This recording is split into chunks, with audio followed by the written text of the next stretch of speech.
마가복음 6장 45절에서 56절입니다. 함께 합독하시겠습니다. 예수께서 즉시 제자들을 재촉하사 자기가 무리를 보내는 동안에 배 타고 앞서 건너편 벳세다로 가게 하시고 무리를 작별하신 후에 기도하러 산으로 가시니라. 저물매 배는 바다 가운데 있고 예수께서 홀로 뭇에 계시다가 바람이 거스름으로 제자들이 힘겹게 노젓는 것을 보시고 밤 사경쯤에 바다 위로 걸어서 그들에게 오사 지나가려고 하시매 제자들이 그가 바다 위에 걸어오심을 보고 유령인가 하여 소리 지르니 그들이 다 예수를 보고 놀람이라.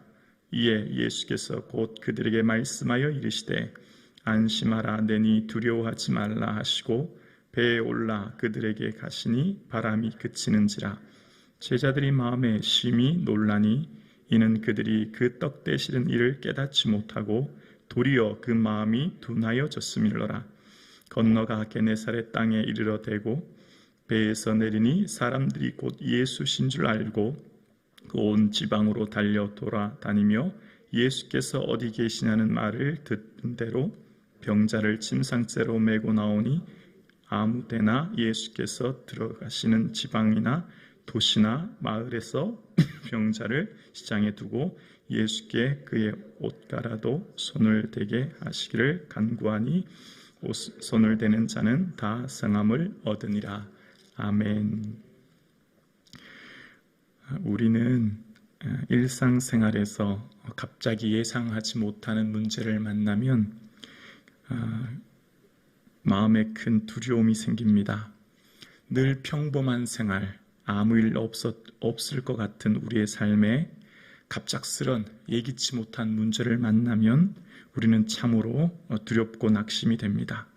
오늘 본문의 제자들이 그런 모습인데요. 먼저 45절에 예수께서 제자들을 재촉하사 자기가 무리를 보내는 동안에 배 타고 앞서 건너편 벳사다로 가게 하시고 라고 말씀하세요. 예수님께서는 오병이어 기적을 이루신 후에 제자들을 막 재촉하시면서 빨리 배 타고 건너편으로 가라는 거예요. 왜 예수님께서는 이렇게 재촉하셨을까요? 이 본문을 이해하려면 요한복음 6장 15절에 보면 같은 오병이어 사건 다음에 사람들이 예수님을 억지로 붙들어 임금 삼으려는 줄 아시고 다시 혼자 산으로 가시니라 라고 표현합니다. 그러니까 예수님께서는 사람들의 먹고 사는 경제적인 문제를 해결하니 예수님의 인기가 막 올라가는 거예요. 그래서 많은 사람들이 다 예수님을 왕으로 삼으면 우리의 모든 빈곤한 생활이 해결되겠다라고 생각한 겁니다. 당시 팔레스타인의 대부분의 사람들은 소작농이었고 곰핍한 생활을 했기 때문에 당장의 끼니 문제를 해결할 수 있는 예수님이 왕이 된다면 그들의 모든 삶에 참으로 행복할 것 같았기 때문입니다. 그래서 예수님은 이 땅에 오신 것이 당장 유대인의 왕으로 오시기 위해 이 땅에 오신 것이 아니라 십자가 지기 위해 오셨기에 제자들을 그 자리에서 빨리 떠나도록 재촉해서 벳세다로 가게 하시는 것을 보게 되어 봅니다. 자, 그리고 예수님께서는 어디로 가시냐면 46절이에요. 무리를 작별하신 후에 기도하러 산으로 가시니라. 예수님은 우리를 위해 기도하시는 분이십니다. 예수님은 언제나 우리의 모든 삶을 바라보시며 하나님 앞에 간구하시는 분이십니다. 로마서 8장 34절에 보면 누가 정죄하리요 죽으실 뿐 아니라 다시 살아나신 이는 그리스도 예수시니 그는 하나님 우편에 계신 자요 우리를 위하여 간구하시는 자시니라. 아멘. 예수님은 하나님 우편에 계신 분이시요 또한 우리를 위해 간구하시는 분이에요. 예수님께서는 친히 우리의 모든 아픔과 눈물을 아시고 하나님 우편에 앉아서 주님께 중보하시는 분이 예수님이시지요.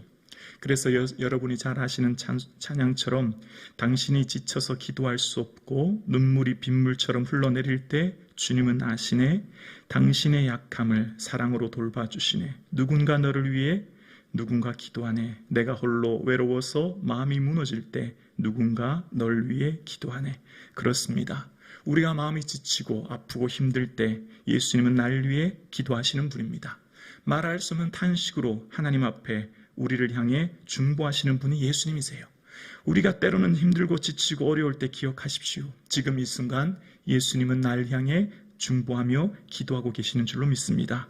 그렇게 예수님께서는 제자들을 향해 또 우리를 향해 기도하시는데 이제 해가 저물었습니다. 47절에 보면 저물매 배는 바다 가운데 있고 예수께서는 홀로 무태 계시다가 48절이요 바람이 거스름으로 라고 얘기해요. 해가 저물었어요.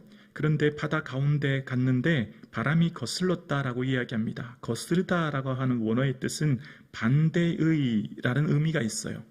당시 모든 배들은 엔진이나 모터로 가는 배가 아니라 돛을 펴서 바람의 흐름을 따라 노를 저어 가야 되는 배였는데, 그래서 그 당시 바람은 절대적으로 중요한데 바람이 거슬렀다는 것, 즉 바람이 반대로 불기 시작한 거예요.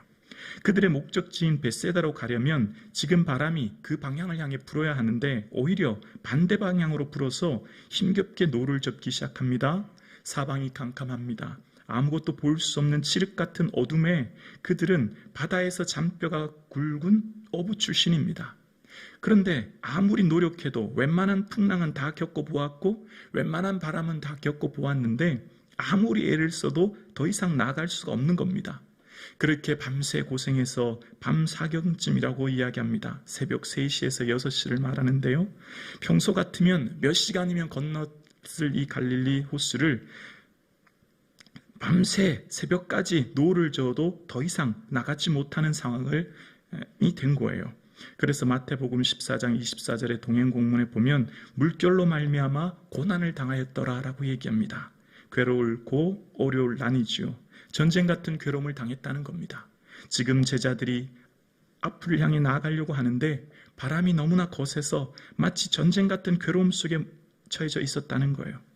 오늘 예배드리시는 여러분의 삶은 어떻습니까? 내 일상의 삶이 마치 전쟁 같은 어려움 속에 있지는 않습니까? 늘 살아가는 내 삶이 숨막히고 힘들지는 않으시는지요? 평범한 일상이 멈춰지고 상실로 인한 두려움이 내 삶에 밀려오진 않습니까? 미래에 대한 염려와 두려움은 있지 않습니까? 내 가정, 자녀들, 내 미래에 대해서 염려와 근심은 있지 않으시는지요?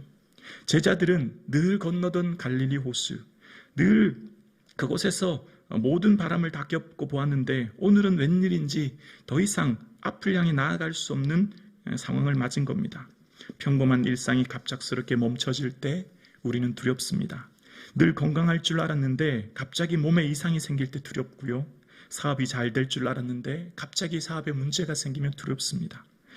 평생 함께 있을 줄 알았던 가족이 임종을 맞이하면 두렵지요. 상실의 두려움이 우리에게 있는 것입니다. 그런 두려움 가운데 있을 때 제자들이 예수님에 대해서 오해하기 시작하는데요. 49절에 보면 제자들이 그가 바다 위로 걸어오심을 보고 유령인가 하여 소리 지르니 50절이요. 그들이 다 예수를 보고 놀랍니다. 제자들이 예수님을 보고 놀랍니다. 왜일까요? 그 당시 갈릴리 호수에는 바다의 신이 살고 있다 생각했습니다. 바다의 신이 그곳에 있었기 때문에 그들이 생각하는 것처럼 지금 유령이 걸어오고 있다 생각했던 거예요. 제자들은 예수님과 함께 오병이어의 기적을 경험했고요. 그런 와중에서도 이 이후에 52절에 보면 그 떡 대신 일들을 깨닫지 못하고 마음이 둔하여졌다라고 말씀하고 있는 것을 보게 되어져요. 둔하여졌다라고 하는 원어의 말은 돌같이 굳어지게 되었다라는 겁니다. 제자들은 예수님의 기적을 경험했고 오병이어를 통해서 떡을 먹었고 예수님께서 병자를 치유하시는 것을 직접 옆에서 보았지만 오히려 깨닫지 못하고 예수님이 하나님의 아들이심을 깨닫지 못하고 마음이 둔해졌다는 겁니다. 그때 예수님께서는 안심하라 내니 두려워하지 말라 말씀하시는데요. 안심하라 내니라고 하는 이 내니의 원어의 뜻은 나는 무엇이다 라고 하는 뜻인데 이 단어를 쓰실 때는 예수님의 신성을 드러낼 때 이 단어를 쓰세요. 그러니까 예수님은 시공간을 초월하여 어디든 계시는 살아계신 하나님의 아들이신 거죠. 그들이 생각할 때 예수님은 물길을 걸을 수 없는 우리와 같은 사람이라고 생각했던 것 같아요. 그러나 예수님은 천지를 창조하신 하나님이시요 어디에나 계신 하나님이신데 제자들은 오히려 예수님을 오해하고 그 예수님이 유령이라 생각하고 놀랐던 것을 보게 되어 봅니다. 여러분에게 예수님은 어떤 분이십니까? 성전에만 계시는 분이십니까? 성경책에만 갇혀 계시는 분이십니까? 여러분은 예수님을 어떻게 이해하고 어떻게 생각하십니까?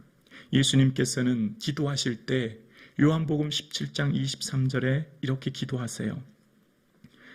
요한복음 17장 23절에 보면 곧 내가 그들 안에 있고 아버지께서 내 안에 계시오 라고 기도합니다. 내가 그들 안에 있다 라는 말씀이에요. 예수님이 우리 안에 계시는 거예요. 예수님이 지금 내 안에 나와 함께 동고동락 하시는 거예요. 그런데 우리는 무지하고 무감각하여 예수님이 나와 함께 계시는 것을 잘 알지 못하는 거죠. 인정하고 받아들이고 예수님과 함께 동행해야 되는데 우리는 마치 제자들이 예수님을 유령이라고 생각하고 놀랐던 것처럼 예수님에 대해서 이해하지 못하고 생활하는 건 아닌가 생각해 보아야 합니다. 여러분, 우리는 매일 반복되는 생각의 습관 속에 살아갑니다. 여러분 하루를 살펴보세요. 여러분이 걱정하는 것, 여러분이 두려워하는 근심, 어쩌면 늘 같은 두려움이에요. 늘 같은 염려예요. 그것을 반복하며 살아가고 있습니다. 우리의 생각 속에 생각의 습관을 바꿔야 몸의 습관이 바뀌어지죠.